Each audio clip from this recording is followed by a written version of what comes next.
Hi everyone, today we are ripping out all our lavender that forms a border around our patio and we're replacing it with a shrubby veronica, and I'm super excited about this project because I've been wanting to do it for a number of years now, but I kept putting it off in the hope that I would fall in love with the lavender we planted.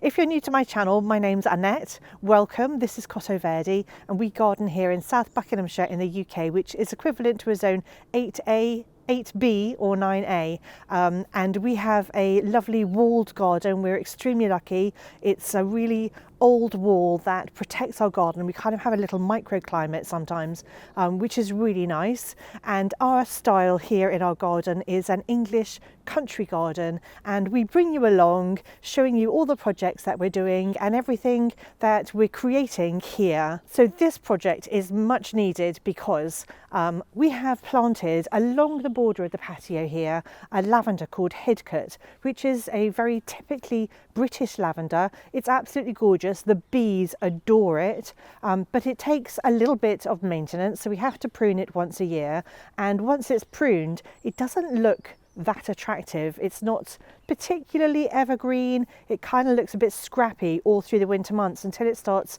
shooting again in spring and early summer, and then we have these gorgeous blooms, and for a couple of weeks, maybe 3 weeks, they look really nice, and then they start to sort of keel over, and then by August we have to cut them all off and prune the lavender again for the following year. So as a border to a patio, it's really not ideal because first of all, it flops over the patio and you have to avoid all the bees. And then secondly, for the majority of the year really, it doesn't look that great. So we're replacing it with this here, which is a Hebe or shrubby veronica. This one is called Veronica pinguifolia sutherlandii, and it's got these gorgeous little grey-blue leaves. And then in early summer, sort of May to June, July, it's going to have white flowers, little spikes of white flowers.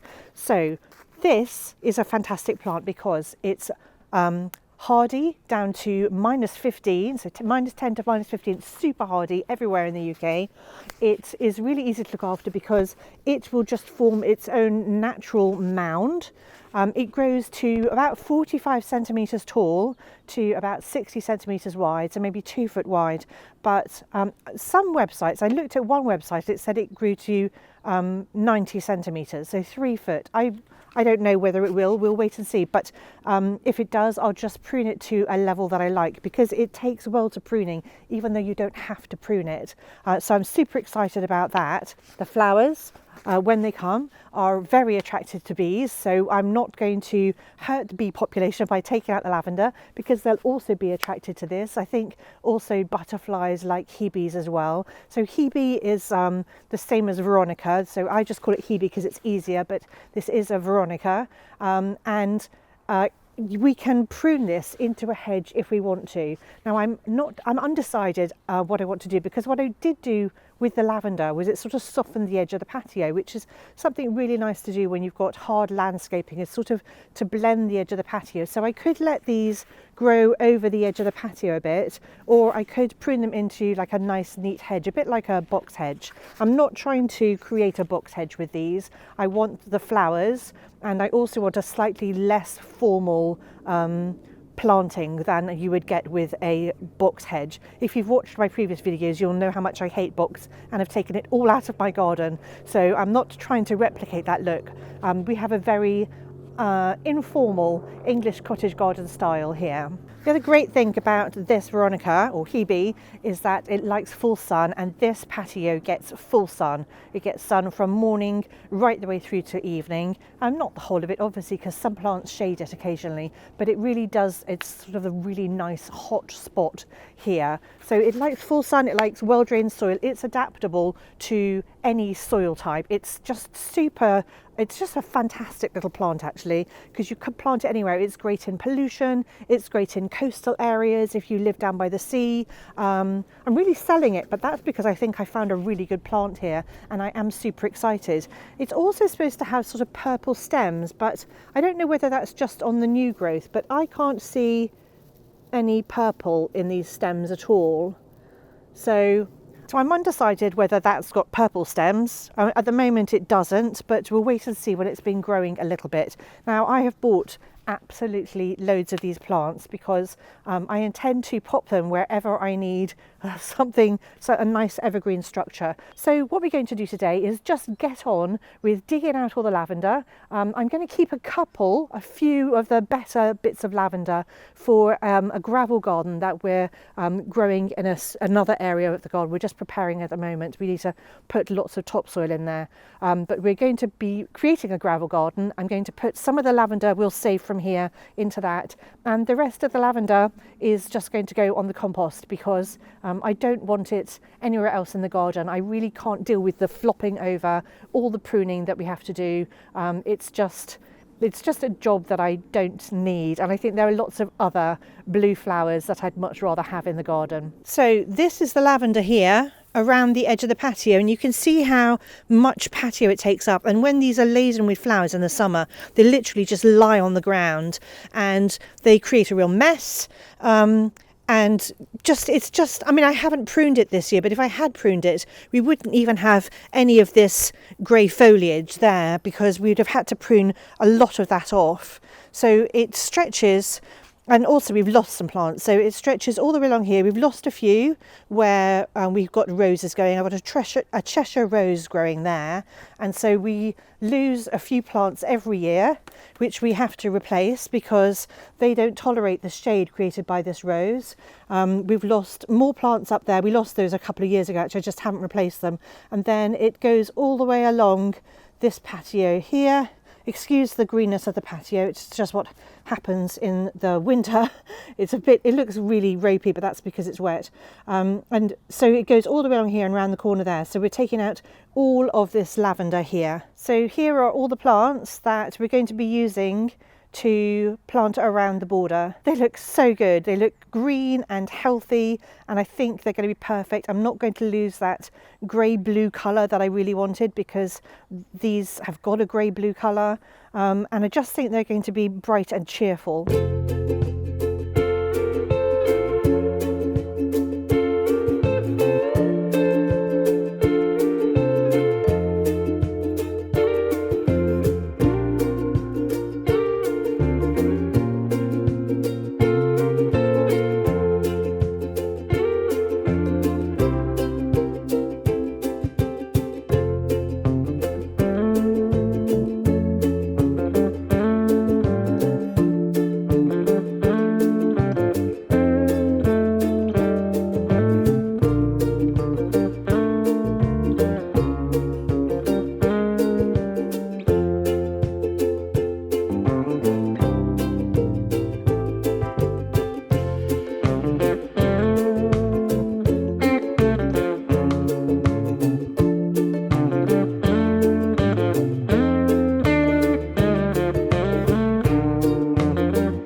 So the hardest thing about digging these out is that we've got loads of bulbs here, and they're also planted along this drip line where we've got irrigation. I'm trying not to break the drip line, and I'm trying to leave the bulbs where at all possible. So I am having to go quite carefully along here. There are also loads of bulbs in the border here that are just coming up. So I'm also trying not to stand on those. So I've just done what I was trying to avoid, and I've broken the irrigation. That's really annoying. Now I'm going to have to get Richard to replace it because my thumbs are never strong enough to put the connectors in. Let me go and call Richard.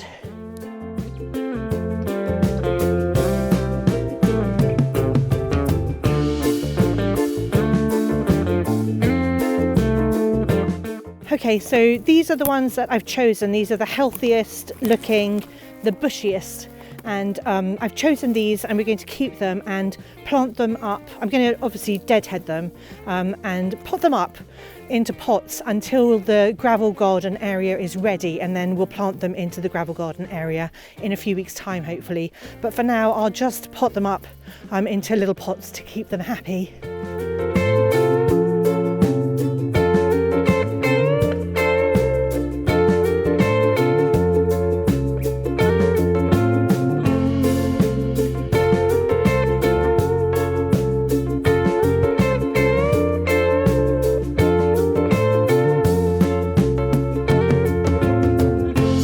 lavender is super woody. It's not going to break down fast in our home compost, so this is all going to go to our local council waste. We could try and burn it, but it's still alive, and I don't like to upset the neighbours too much by having too many bonfires, even though we are allowed them. This can just go to green waste. So the other thing that I'm going to do today is prune back the roses. So we've got 3 Cheshire roses in these borders, and we've got 2 Desdemona roses, and this is a perfect time to prune everything, February. So I'm going to prune them all back, and with the Cheshire roses, which are ground cover roses, I cut them right back to the base pretty much every single year, and they come back beautifully for me. They really are gorgeous, tiny little bud roses. They're ever so pretty. So yeah, I'm just going to cut them all back to the quick. I'm not even going to pay any attention to where the buds are or how thick the stems are. I'm just taking them back to the base. With the Desdemona roses, I'll look for diseased, damaged or dead, take those out, and then try and create a vase shape. So take out everything that's pointing towards the middle, and then take out anything that's weak and spindly, so anything that's less than a pencil thickness. So with the Cheshire roses, I find these plant stakes quite helpful in holding up the stems.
Weird what we're doing, but we've discovered that it's so cold in this country that the water pipe, the irrigation pipe, is not very pliable, and it's more pliable if we dunk it in hot water for a few minutes or a few seconds, and then it's much easier to fix the break. We have cleared the bed, so we've dug up all the lavender, I've pruned all the roses, and I've also cut back all the gladioli and just debris that was all over the place. So that's all tidy now, and it kind of looks a bit bare actually. So we are now going to plant up the Hebe hedge. Now I'm spacing them probably about 30 centimetres apart, so if they grow to their full 60, then they'll just touch each other.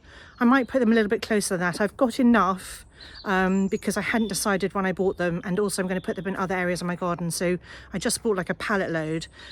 So I've got enough to put them a little bit closer together if we want to, and I think this central tree here, we're going to put one in each corner, so they kind of form like a lovely mound there, and sort of make it a centerpiece, because that border, actually this particular square bed here, is always shaded, well firstly by the tree, but secondly by this the patio furniture, so it doesn't get a load of sun anyway, and the Hebe can tolerate part shade, so it's always quite difficult to find annuals to put in that spot. So I think with that particular one there, I'm going to just surround it with some of the Hebe. And we're just going to dig holes. We will use plant food.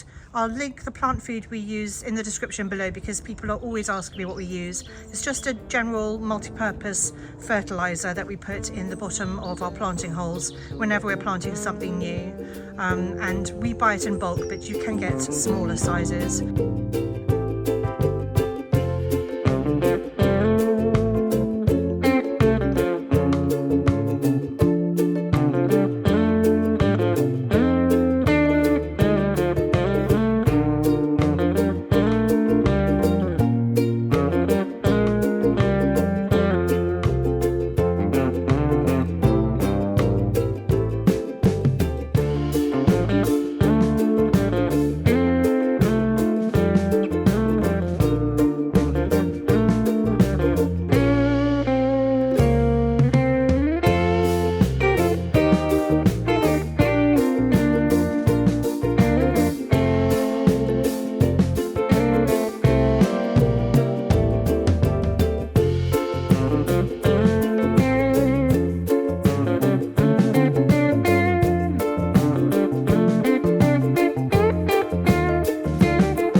Didn't take very long, and I am super happy. It already just looks so much neater. Now, neat's not necessarily what I'm going for. It just looks better at this time of year, and it's going to look good all year long because it's just better than lavender as a hedge. And you know, I do love lavender hedges, but so much of the year they were just not beautiful, and I just think this is going to be glorious. I think as they grow, we've placed them so that the very edge of them are going to grow over the edge of the patio, so the patio will have a softened edge in time, perhaps not this year, maybe next year. So do subscribe to my channel if you want to see what they look like in future years, because I'll definitely keep you updated. We had to move loads of bulbs. I don't know what came over me and why I thought planting bulbs in amongst the lavender was a good idea, but perhaps I was just trying to make the lavender look a bit better in spring. Anyway, we've had to dig them up and move them. I don't know if they're going to survive, but if they don't, that's fine by me.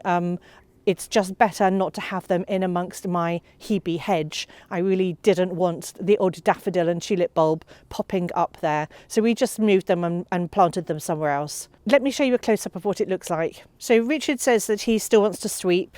He can't stand it when it looks mucky. And this yellow patio edge here is just, it's wet and a bit green. It always goes that colour in winter, and then we clean it.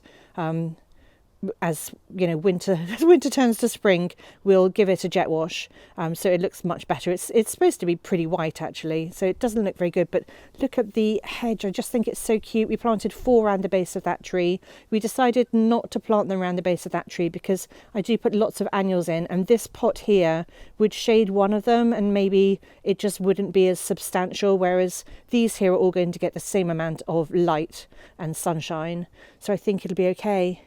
And the sun has actually come out, but it looks so cute and so much better. I'm really, really happy. And that's it for today. I really hope you've had fun with us as we ripped out the lavender and saved some of it, but then replaced it all with this gorgeous Hebe hedge. I think it's going to be stunning, and I'm really, really pleased, very excited about the future of this patio area. Anyway, thank you so much for watching, and I'll see you all next time.